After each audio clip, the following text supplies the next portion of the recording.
where children are forced to live in squalid conditions and people who have never committed a single crime worry if they'll ever see their families again. These conditions would be unacceptable anywhere, including in any U.S. prison. And yet they are the conditions that thousands of people are facing every day in our nation's immigration detention centers. Instead of addressing this horrific situation, Republicans in Congress have encouraged it by providing over $110 billion to Immigration and Customs Enforcement, or ICE. Acting with impunity, the Trump administration has gutted oversight of immigration detention facilities by dismantling the Department of Homeland Security offices that conducted this critical work. DHS has forced members of Congress to file lawsuits to gain access to these facilities. And still, the administration tries to limit oversight, including what members and staff can see and whom they can speak to. So what is the Trump administration trying to hide? Over the past 2 years, I asked my staff to investigate.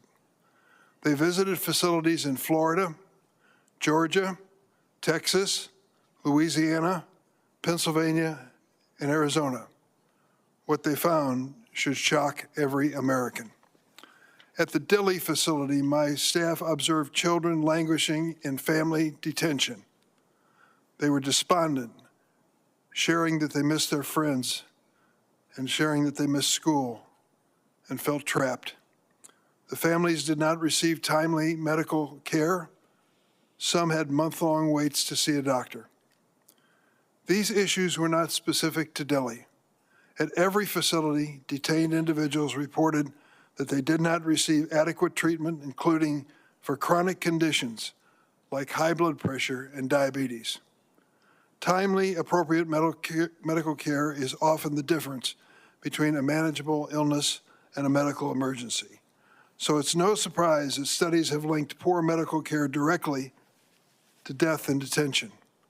We are seeing the devastating effects of these conditions every day. In just 16 months, more than 50 people have died in immigration detention under the Trump administration.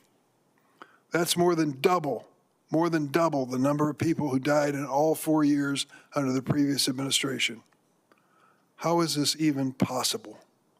ICE and its contractors are clearly not using their significant billions of dollars in resources to provide adequate medical care or improve conditions.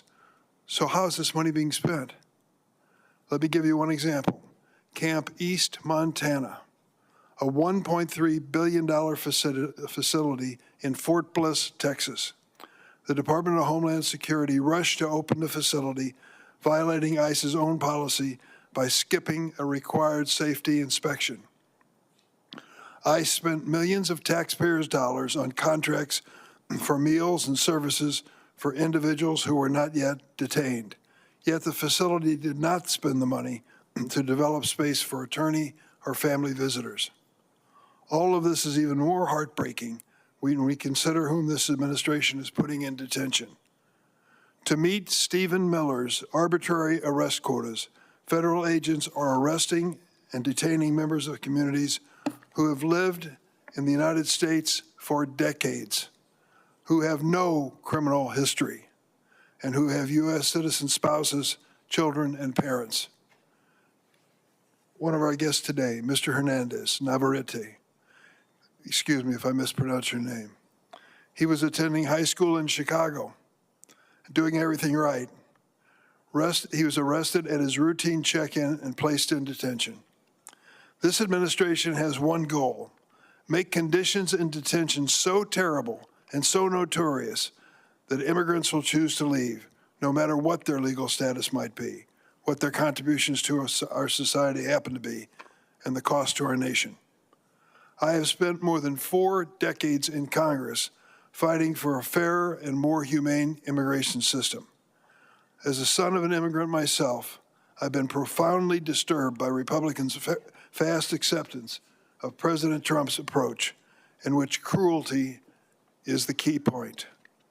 There is nowhere this is more apparent than inside America's immigration detention facilities.